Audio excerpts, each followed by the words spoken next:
Not all that glitters is gold. I know.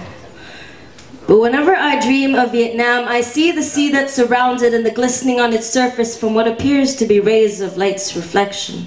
And here my logic plays deceptive because the glittering golden beams I see is really gold that's being reflected. And whatever treasures lay at the bottom I may never get to discover. But the gold I see glisten is that of the blood and bones of my sisters and brothers, those who were not so much blessed with the same fortunes met by my mother and father, whom had gotten up and left in the same haphazard manner, fleeing for freedom by leaving the motherland in attempts to escape the aftermath of the war, which, contrary to ignorant beliefs, was not us against the Americans. Vietnam was a civil war, or more like a military conflict between the South and the North. Fearing the expansion of the northern communists, America sent soldiers down south to help us win, but then the US left, so Saigon fell to Ho Chi Minh on the 30th of April, 1975. Unity wasn't quite the right word to describe the cusp of the divide between the North and the South because our people were devoured by the hunger for this power.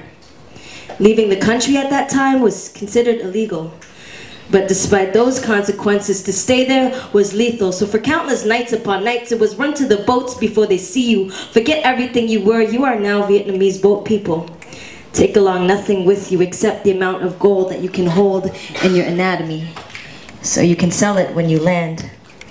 But don't fret or fear if you end up empty-handed. Just appreciate getting past the oceans, because that alone was not a fate that a lot of us had the privilege of holding. The feeble little fishing boats we were armed with often faced hardships, whether we were fighting off disease or pirates or being blown to bits by harsh winds, our headspaces hoodwinked by our hunger and exhaustion. We know blood's thicker than water, but there's not much difference when you're starving. And making it to land was still not yet victory. Some places we landed would pack us back into our boats like sardines and force us back out to sea. So many times we had to break our boats upon arrival because we could no longer afford to sink and had no energy left to swim.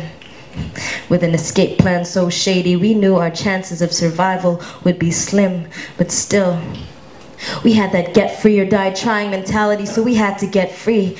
But only half of us succeeded, although no specific amount of countless casualties can be accounted for since no one knows for sure how many had left. But you can count on this. Though we may have lost our land and half our people, our flags will keep on being raised all over the world, much like our children.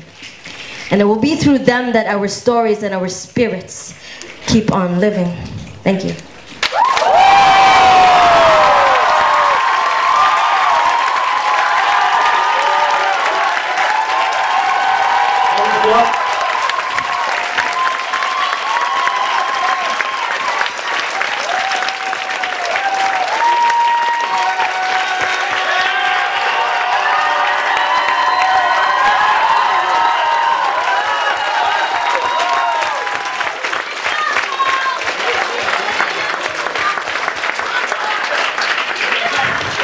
One more time, one more time.